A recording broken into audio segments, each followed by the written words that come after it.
السلام عليكم. ايه الاخبار؟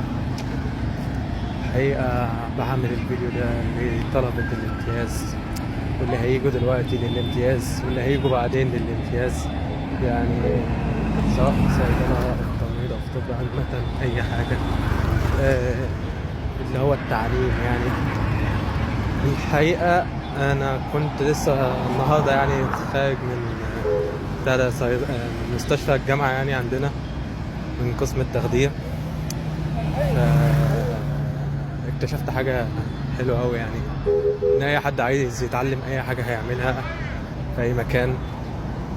الفكرة إنك تكون عايز تتعلم، بمعنى إنك أنت ما تكونش داخل سنة الامتياز دي مجرد سنة وخلاص. هي مش سنة وخلاص، لأنك أنت لو اعتبرتها سنة وخلاص فأنت بتضيع من عمرك سنة.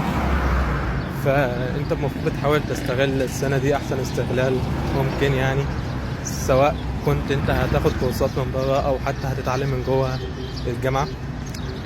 فانت المفروض ان يعني السنه ده تحاول تطلع بيها باكبر كميه معلومات ممكنه في المجال اللي انت حابب تدخله. يعني مثلا لو انت حابب الكارديولوجي، انت حاول تجمع اكبر معلومات عن الكارديولوجي، عن الاي سي يو، عن الانكولوجي، ايا يكن المجال اللي انت حابه. فانت المفروض انك انت بتجمع فيه اكبر قدر من المعلومات في خلال السنه دي. فالمهم يعني انا حابب احكي لكم تجربه انا عديت بيها، اللي هو ان انا كنت في الامتياز ما كنتش بعتمد على فكره ان هو التايم تو تايم، اللي هو الميعاد يجي الميعاد يمشي امشي. لا، انا بحب اقعد واسمع واشوف الدكاتره بتقول ايه، واشوف هما بيتناقشوا ازاي، واشوف حتى الرد بيكون عامل ازاي، الكتابات عامله ازاي، ردودهم على بعض بتكون عامله ازاي. الحاجات دي كلها كنت حابب اتعلمها، وما كنتش حابب ان انا ابقى داخل اللي هو الطالب اللي بيسمع وخلاص، ما لهوش اي دور تاني غير انه يسمع. فكنت بفضل قاعد لحد الاخر خالص اشوف الموضوع ده بيعملوا ايه في المستشفى من الاخر. يعني انا بشوفها فرصة لاي حد عايز يتعلم انه هيعمل ايه، انه يفضل يسمع كتير قوي قوي قوي. فالمهم صادفت النهارده وانا قاعد ان انا تقريبا يعني ما عادش في حد في طلبه الامتياز غير يعني في المكان ده يعني. ففضلت قاعد بسمع بس ما بعملش اي حاجه. فبعد كده بقى صدفت بقى ان الحلقه انا اي سي يو دلوقتي تخدير.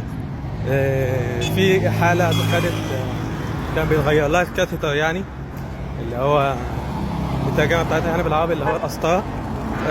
فكان بيتغير لها، فشفت بعيني ازاي القسطره دي بتتغير وتتركب وتتعقم والحاجات دي كلها.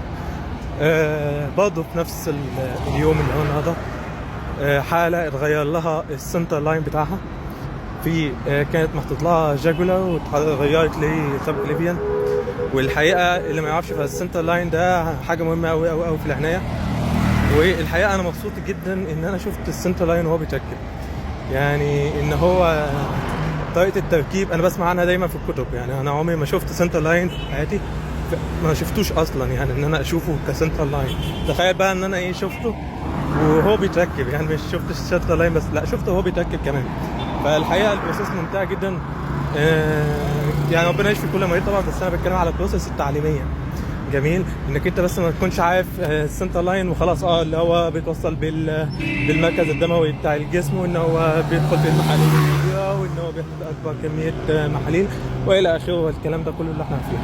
لكن فكره انك انت تشوف السنتر لاين وهو بيتركب، طريقه التعقيم والابره وهي بتدخل والكانيولا والحاجات دي كلها، فكانت تجربه ممتعه. ما اظنش ان في يعني الموضوع ده ما كانش هيجي لو ما كانش الواحد عايز انه فعلا يتعلم. يعني حتى وانا بشوف او قبل ما اشوف السنتر لاين وهو بيتاكد، كان الدكتور البشري هو اللي نادى عليا يعني وقال لي ادخل ما تخافش.